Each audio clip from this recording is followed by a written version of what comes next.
So every 3 months, the GrowBlock requires cleaning. So I'm going to show you how to do that now. So the first thing you want to do is unplug your system. Then you want to remove the top panel where the reservoir is kept.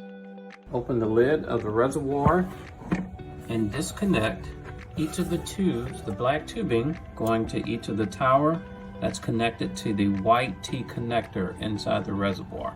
Go to the rear of your GrowBlock and fold back the magnetic backing on one side of your towers. Take a look at your root system. If you have roots that are extending 4, 5, 6 inches long, it's okay to cut the roots back to 3 inches within the pot. These seem to be okay, so there's no need to cut those back. We're going to take a look at the second tower. We're going to fold the backing on it. Same situation here. The roots seem to be in good condition, so there's no need to cut the roots back to the pot. However, if you look all the way down into the tower drain, there looks to be roots that are starting to grow inside and go inside of the reservoir through the tower drain hole.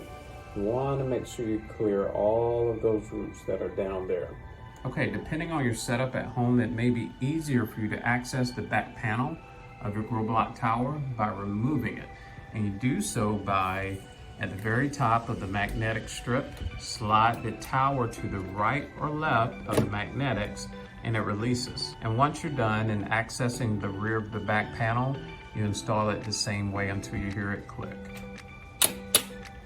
And it's back in place. So before removing the reservoir with the pump, you're going to need to unplug the pump underneath the GrowBlock that's at the rear of the control panel, underneath the GrowBlock. Remove both of the towers from the GrowBlock. Then you'll need to remove both of the tower drains from the holes. At this point, you can remove the reservoir, making sure to dump all the water that's in it. And when cleaning, use warm water and antibacterial dish soap. Before placing the pump back into the reservoir, inspect the front of the intake valve of the pump to make sure there's no leaves or roots that will prevent the pump from sucking the nutrients. Replace your tower drains. Add your towers back into the system. Reconnect the tubing inside your reservoir. Put your lid back on.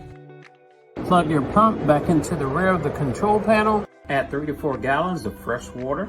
Add 1 bottle of nutrients. Plug your GrowBlock back into the wall. And now you're back in business. Don't forget to reset your timer when you're ready for it to start.